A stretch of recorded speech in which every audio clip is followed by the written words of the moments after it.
എന്റെ മനസ്സിന് കാൽ കൊടുക്കണേ. ഇഷാനി ബുക്ക് ചെയ്തു, അർഷുൻ ബുക്ക് ചെയ്തു. അപ്പോൾ എൻ്റെ കൊച്ചിന് ഹൻസ് കൊച്ചിങ്ങനെ വേണ്ടാന്ന് പറഞ്ഞു. ഇൻ കേസ് ചോദിച്ചാൽ അടിക്കാൻ പറഞ്ഞു. നിങ്ങൾ ഇത്രയും സീനായിട്ട് ഉണ്ടാക്കും എന്നൊക്കെ ഞാൻ ഇങ്ങനെ വിചാരിച്ചു. അങ്ങനെ ഒരു ചിക്കൻ കറിയിലെ കോഴിക്കാലിന് വരെ ഒരു കുടുംബം കലക്കാം അല്ലെങ്കിൽ കുടുംബ പ്രശ്നങ്ങൾ സൃഷ്ടിക്കാം എന്നുള്ളത് തെളിയിച്ചിരിക്കുകയാണ് സിന്ധു കൃഷ്ണയും ഫാമിലി. സംഭവം വേറൊന്നുമല്ല, ഒരു കോഴിക്കറി, അതിനകത്ത് 4 കോഴിക്കാലുണ്ട്. ആ 4 കോഴിക്കാലിന് വേണ്ടി ചെറിയൊരു അടി.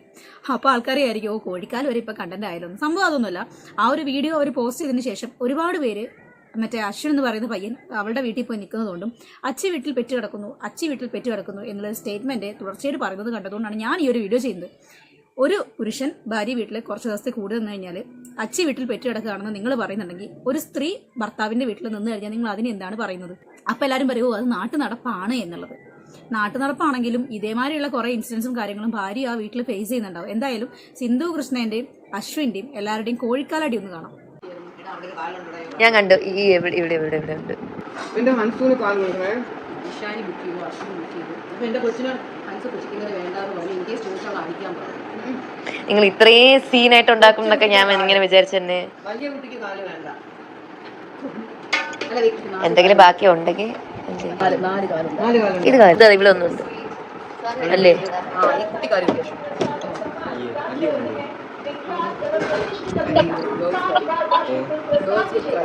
പക്ഷെ ഇനി ഇഷാനിക്കും കൂടെ അല്ലേ ഉള്ളൂ, എനിക്കില്ലല്ലോ. 4 കാലുണ്ട്. അതാ ഒന്ന്. ഈ ഒരു വീഡിയോയ്ക്ക് പിന്നാലെ ഒരുപാട് ട്രോൾസും റിയാക്ഷൻസും കാര്യങ്ങളൊക്കെ ഇറങ്ങിയ സമയത്ത് നമ്മുടെ ദിയ കൃഷ്ണ ഒരു ചെറിയ അടിക്കുറിപ്പായിട്ട് വന്നിട്ടുണ്ടായിരുന്നു. വേറൊന്നുമല്ല, എൻ്റെ അമ്മ അശ്വിനെ ഫാമിലിയിൽ ഒരാളായിട്ടാണ് കാണുന്നത്. അഹാനേക്കാളും 2 വയസ്സിന് ചെറുതാണ്. അവൻ ഞങ്ങളുടെ കുടുംബത്തിൽ ഒരാളാണ്. സ്വന്തം മോനെ പോലെയാണ് എൻ്റെ അമ്മ അവനെ ട്രീറ്റ് ചെയ്യുന്നത്. സ്വന്തം മകനെ പോലെയാവുന്ന സമയത്ത് ഞങ്ങളോട് പെരുമാറുന്ന പോലെ തന്നെ ആയിരിക്കും മകനോടും പെരുമാറുക എന്നുള്ള സ്റ്റേറ്റ്മെന്റ്സും കാര്യങ്ങളൊക്കെയാണ് ദിയ കൃഷ്ണ അവരുടെ കമന്റ് വഴി ആളുകളെ അറിയിച്ചിട്ടുള്ളത്. സത്യം പറഞ്ഞു കഴിഞ്ഞാൽ ഒരു ഭാര്യ ഒരു ഭർത്താവിൻ്റെ വീട്ടിൽ താമസിക്കുമ്പോൾ ആ വീട്ടിലൊരു അംഗമായിട്ട് മാറി കഴിയുന്ന സമയത്ത് അവിടെയുള്ള ആളുകൾ സ്വന്തം മകളെ പോലെയാണ് അവരെ ട്രീറ്റ് ചെയ്യുന്നത്. അതിന്റെ ഭാഗമായിട്ടാണ് വഴക്ക് പറയുന്നത്, പോരറക്കുന്നത് എന്നൊക്കെ നിങ്ങൾ വിശ്വസിക്കുന്നുണ്ടെങ്കിൽ ഒരുപക്ഷെ ഇതും അതിന്റെ ഭാഗമായിട്ട് നിങ്ങൾ കാണേണ്ടി വരും.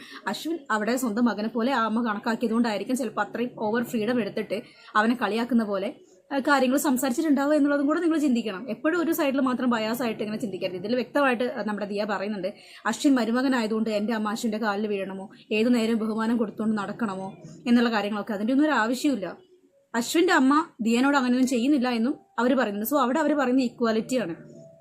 അശ്വിൻ ഇപ്പം ദിയാൻ്റെ അമ്മനെ കണ്ടെന്ന് വെച്ചിട്ട് കാലേ വീഴാനും ഒന്നും നിൽക്കേണ്ട കാര്യമൊന്നുമില്ല. അമ്മയാണ് എന്നുള്ളൊരു ബോധം ഉണ്ടായാൽ മതി, അവിടെ ഒരു റെസ്പെക്ട് കൊടുത്താൽ മതി. അതേമാതിരി തന്നെ സിന്ധു കൃഷ്ണ നേരം പോയിട്ട് അയ്യോ മരുമകനെ ഇത്തിരി ചായ എടുക്കട്ടെ, ചോറ് എടുക്കട്ടെ, എപ്പോൾ വന്നു, നിൽക്കൂ ഞാൻ തരാം, അത് തരാം, ഇത് തരാം എന്നൊക്കെ പറഞ്ഞിട്ട് വെറുതെ ഡ്രാമാറ്റിക് ആയിട്ട് കളിക്കേണ്ട കാര്യമൊന്നുമില്ല. ഇപ്പം ഒരു മരുമകള് സ്വന്തം വീട്ടിൽ കുറച്ച് ദിവസം മാറി നിന്നിട്ട് തിരിച്ച് ഭർത്താവിൻ്റെ വീട്ടിലോട്ട് വരികയാണെങ്കിൽ അവിടെ അവരെ ഒരു അതിഥിനെ പോലെ ആയിരിക്കും ട്രീറ്റ് ചെയ്യുക. അല്ല, അതല്ലാതെ തന്നെ ഇരിക്കട്ടെ. ആദ്യം ഇപ്പം മരുമോള് കുറച്ച് ദിവസം വീട്ടിൽ വന്നു കഴിഞ്ഞാൽ ആദ്യം ഭയങ്കര ധരിക്കും, മോൾ അടുക്കളയിൽ കയറണ്ട, മുറ്റടിക്കേണ്ട, പാചകം ചെയ്യേണ്ട, പോയി ഇരുന്നോ നിന്നോ കിടന്നോ എന്ന് പറയും. ഒരു 2 മാസം 3 മാസം കഴിയുന്ന സമയത്ത് ആ വീട്ടിലൊരാളെന്ന പോലെ എഴുന്നേക്കടി, അത് ചെയ്യടി, ഇത് ചെയ്യടി എന്ന് പറയും. സ്വാഭാവികമാണ്. അതിനിപ്പോൾ ആൾക്കാർ കമന്റ് ബോക്സ് കിടന്നിട്ട് ഇത്രയും വലിയ അടി കൂടേണ്ട കാര്യമൊന്നുമില്ല. അവരുടെ ഫാമിലിയിൽ വീഡിയോ റെക്കോർഡ് ചെയ്തിരുന്ന അശ്വിനും അറിയാം, സിന്ധുവിനും അറിയാം, എല്ലാവർക്കും അറിയാം. അതൊരു വ്ളോഗാണെന്നും അവർക്കറിയാം. അത് അറിഞ്ഞുകൊണ്ട് തന്നെയാണ് അവർ അത് പോസ്റ്റ് ചെയ്തിട്ടുള്ളതും. എഡിറ്റ് ചെയ്യുമ്പോൾ എന്തായാലും ആ വീഡിയോസും കാര്യങ്ങളും അതിൻ്റെ ഡയലോഗ്സും കാര്യങ്ങളൊക്കെ അവർ കാണും.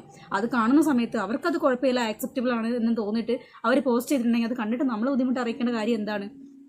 അശ്വിൻ അവിടെ കംഫർട്ടാണ്. ഇപ്പം അവിടെ ഒരു കറിപ്പാത്രം ഉണ്ട്, അതിനകത്ത് അശ്വിന് ദിയ വിളമ്പി കൊടുത്താലേ അശ്വിൻ കഴിക്കുള്ളൂ എന്നുണ്ടെങ്കിൽ അത് അശ്വിൻ്റെ പ്രശ്നമല്ലേ? അത് അവൻ്റെ സ്വന്തം വീടാണെങ്കിൽ അതിനകത്ത് അവന് ഇളക്കി കോരിയെടുത്ത് കഴിക്കാം. ഒരു വീട്ടിലെ ചെറിയ ആൾക്കാരൊക്കെ ഉണ്ടെന്നുണ്ടെങ്കിൽ സ്വാഭാവികമായിട്ട് അമ്മമാർ പറയും അത് അവൻ എടുത്തോട്ടെ അല്ലെങ്കിൽ അത് അവൾ എടുത്തോട്ടെ എന്നുള്ളത്.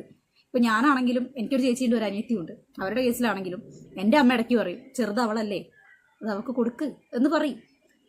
അത് അമ്മമാരൊരു സ്നേഹമാണ്. അത് നമ്മളെ പറഞ്ഞ് മനസ്സിലാക്കി തരാണ് ചെറുത് അവരല്ലേ എന്നുള്ളത്. ചെറിയ ആളുകൾക്ക് മൂത്ത ആൾക്കാർ വിട്ടുകൊടുക്കണം എന്നുള്ളൊരു പരിപാടി പണ്ട് മുതലേ കുടുംബങ്ങളിൽ നടക്കുന്ന ഒരു സംഭവം തന്നെയാണ്. അതേമാതിരി പ്രായത്തിൽ മുതിർന്ന ആൾക്കാർക്ക് വിട്ടുകൊടുക്കുക എന്നുള്ളതും കുടുംബങ്ങളിലൊക്കെ നടന്നു വരുന്ന ചില സംഭവങ്ങളൊക്കെയാണ്. ഞാൻ പറഞ്ഞു തരേണ്ട ആവശ്യമൊന്നുമില്ല, നിങ്ങൾക്ക് ബ്രദറോ സിസ്റ്ററോ ഒക്കെ ഉണ്ടെങ്കിൽ നിങ്ങൾക്ക് കാര്യങ്ങൾ മനസ്സിലാവും. എപ്പോഴും ഒരു ഭർത്താവിനെ ഇങ്ങനെ ട്രീറ്റ് ചെയ്യണം, ഒരു മരുമകനെ ഇങ്ങനെ ട്രീറ്റ് ചെയ്യണമെന്ന് ഇങ്ങനെ സൊസൈറ്റി ഇങ്ങനെ പഠിച്ച് വെച്ചതുകൊണ്ടാണ് വേറെ ഏതെങ്കിലും ഒരു പുരുഷൻ ഭാര്യ വീട്ടിൽ പോയിരിക്കുമ്പോൾ നീ അച്ചി വീട്ടിൽ പോയി കിടക്കില്ലേ എന്ന് പറയുന്നത്. അവൻ അവിടെ സ്ഥാനം കിട്ടാത്തത് കാണുന്ന സമയത്ത് വേറെ പോയി കിടന്നിട്ടല്ലേ എന്നൊക്കെ പറയുന്നത്. ഇപ്പോൾ ഭാര്യ ഭർത്താവിൻ്റെ വീടിനെ സ്വന്തം വീട് പോലെ കണ്ട് അവിടെ നിൽക്കുന്നുണ്ടെങ്കിൽ ഭർത്താവ് ഭാര്യേൻ്റെ വീട്ടിൽ അത് സ്വന്തം വീടാണെന്ന് കണ്ട് മനസ്സിലാക്കി അവിടെ അതേമാതിരി ഇടപെടുക ജീവിക്കാൻ ബാധ്യസ്ഥരാണ്. ചില കേസസിൽ ഭർത്താവിൻ്റെ വീട്ടിൽ ഇതൊക്കെ തന്നെയാണ് അവസ്ഥ. എനിക്കറിയുന്ന ഒരുപാട് പേരുണ്ട്, എൻ്റെ ഫ്രണ്ട്സ് ആവട്ടെ, റിലേറ്റീവ്സ് ആവട്ടെ, കസിൻസ് ആവട്ടെ, അവരൊക്കെ തമാശ രീതിയിലാണെങ്കിൽ ഇത് പറയുന്ന സമയത്ത് നമുക്ക് അതിലൊരു സീരിയസ്നെസ് ഉണ്ടെന്ന് മനസ്സിലാവും. അതായത് ഇപ്പം ചില കേസിൽ അമ്മായിമ്മമാരാണെങ്കിലും പറയാം പുറത്ത് പണിക്ക് പോകുന്നതല്ലേ, കൂടുതൽ അവന് കൊടുക്ക്, കേടായത് നീ എടുത്തോ, പൊടിഞ്ഞത് നീ എടുത്തോ, വലുത് അവന് കൊടുക്ക്. അത് അധിക വീടുകളിലും ആളുകൾ അമ്മായിയമ്മമാരും മരുമക്കളെ പറഞ്ഞ് പഠിപ്പിക്കുന്ന ഒരു കാര്യമാണ്. അപ്പം സ്വന്തം വീട്ടിലും രണ്ടാം തരം, ഭർത്താവിൻ്റെ വീട്ടിലും രണ്ടാം തരം. അങ്ങനെ ആവുന്ന സമയത്ത് അവിടെ സ്ത്രീകൾ അനുഭവിക്കുന്ന ഒരു വിഷമം കൂടെ ഉണ്ട്. ഞാനിത് പറയാനുള്ള കാരണം അച്ചി വീട്ടിൽ പോയി പെറ്റ് കിടക്കുന്നു, നിനക്ക് അങ്ങനെ തന്നെ വേണമെന്ന് കുറച്ച് ആൾക്കാർ പറഞ്ഞത് കേട്ടതുകൊണ്ടാണ്. അപ്പോൾ ഒരു പുരുഷൻ ഒരു ഭാര്യ വീട്ടിൽ ഇങ്ങനെയൊക്കെ ട്രീറ്റ് ചെയ്ത് പെടുന്നത് കാണുന്ന സമയത്ത് പുരുഷന്മാർക്ക് വേദനിക്കുന്നുണ്ട് എന്നുണ്ടെങ്കിൽ അപ്പോൾ ഒരു സ്ത്രീൻ്റെ അവസ്ഥ നിങ്ങൾ ആലോചിച്ച് നോക്കുക. അവരുടെ സ്വന്തം വീട് വേണ്ടാന്ന് വെച്ചിട്ട് അവരുടെ ഇഷ്ടങ്ങൾ വേണ്ടാന്ന് വെച്ച് നിങ്ങളുടെ വീട്ടിൽ വന്ന് നിൽക്കുക. അപ്പോൾ അവിടെ എന്താണ് പൊട്ടിയതും പൊടിഞ്ഞതും ചളിഞ്ഞതും മാത്രം എടുത്താൽ മതി എന്ന് സ്ത്രീകൾക്ക് ഉണ്ടാകുന്ന ഒരവസ്ഥ അത് നിങ്ങളൊന്ന് ഇമാജിൻ ചെയ്ത് നോക്കുക. അപ്പോൾ നിങ്ങൾക്ക് കാര്യങ്ങൾ കുറേയൊക്കെ മനസ്സിലാകും എന്ന് വിശ്വസിക്കുന്നു. എന്തൊക്കെ പറഞ്ഞു കഴിഞ്ഞാലും അശ്വിൻ അവിടെ ഞാൻ മനസ്സിലാക്കിയെടുത്തോളം ഹാപ്പിയാണ്. അവരൊരുമിച്ച് ഡാൻസ് കളിക്കുന്നുണ്ട്, വ്ളോഗ് എടുക്കുന്നുണ്ട്, പുറത്ത് പോകുന്നുണ്ട്, ഷെയർ ചെയ്യുന്നുണ്ട്, ഫുഡ് കഴിക്കുന്നുണ്ട്, തമാശകൾ പറയുന്നുണ്ട്, എല്ലാം ചെയ്യുന്നുണ്ട്. അപ്പോൾ അശ്വിൻ അവിടെ ഒരു ഓക്കെ ആണെന്നുണ്ടെങ്കിൽ പിന്നെ നമ്മൾ കമൻറ്റ് വഴി വെറുതെ അവരെ ഹേർട്ട് ചെയ്യേണ്ട കാര്യം എന്താണ് എന്നാണ് എനിക്ക് മനസ്സിലാത്തത്. ഒരു കോഴിക്കാലല്ലേ, അത് പുറത്തുനിന്ന് പശുവിന് പൈസ കൊടുത്ത് മേടിച്ച് കഴിക്കാവുന്നതല്ലേ ഉള്ളൂ. സോ നിങ്ങൾ നിങ്ങളുടെ അഭിപ്രായങ്ങൾ കമൻറ്റ് ചെയ്യാൻ. മറ്റൊരു കാണുന്നവരെ ബൈ.